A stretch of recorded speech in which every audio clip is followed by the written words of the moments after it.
Welcome back to the best After Effects tutorial channel on YouTube. Today I will show you how to make this simple 3D grid animation, which just looks awesome and is actually super easy to make. So we will learn how to make a grid, then make it 3D and then animate it, and also give it this little shine effect, which just looks mysterious and super interesting. So I would say let's just go right into it by making a new composition in After Effects.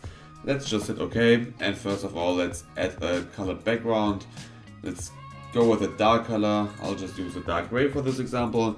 And then we also need a white solid for the grid. So just hit OK. And the first effect is, surprise, surprise, is the grid effect. So I think it's called, yeah, it's just called grid.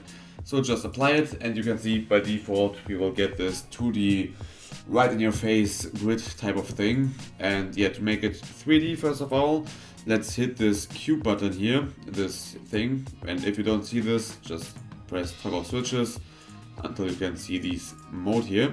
And as soon as this is activated, we can hit R on the keyboard to access the rotation settings and just rotate it on the x-axis.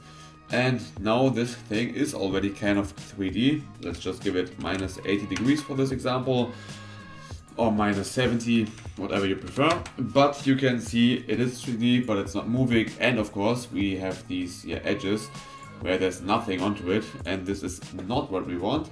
So let's also apply another effect, which is the motion tile effect, which you can find under stylize, and just apply it, and by default nothing will change.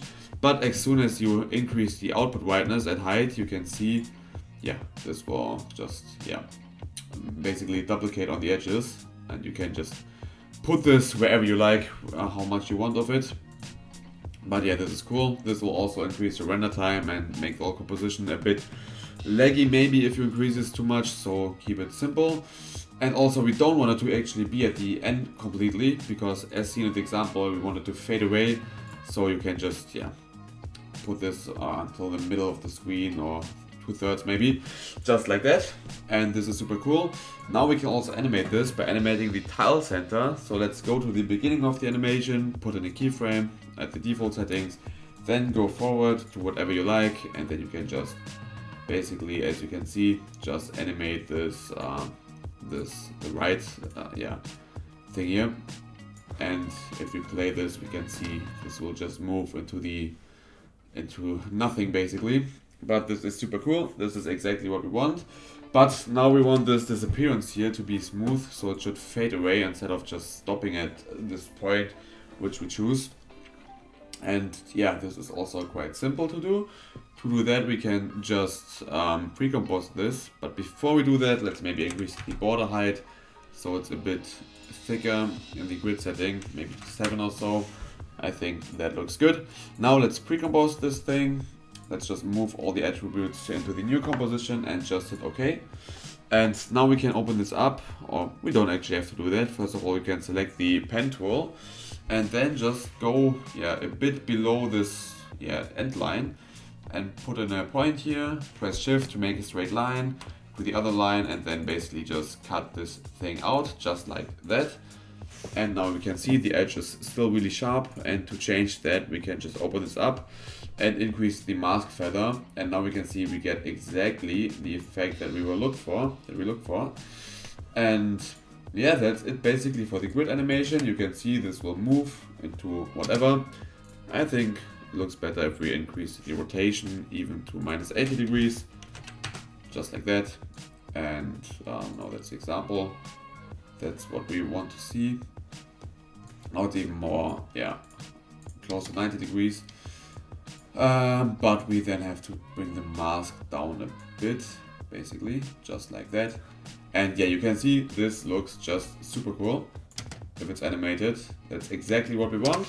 Now in the example, just really quick, we also had these light animations coming from below. We can also do that here by just duplicating this, selecting the lower one, and adding a light burst effect, just like that. And by default it will look weird, but let's bring this center point of the light burst down by a lot, just like that.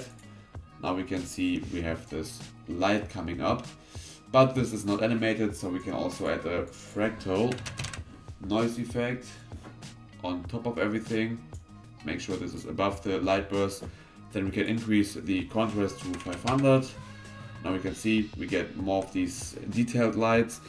We can decrease the complexity to the lowest thing possible if we want. And from here on, we can just animate the evolution. So we can just go to the beginning, put in a keyframe and evolution. Then we can go to the end and just animate this. And now we have this mysterious light coming up of this.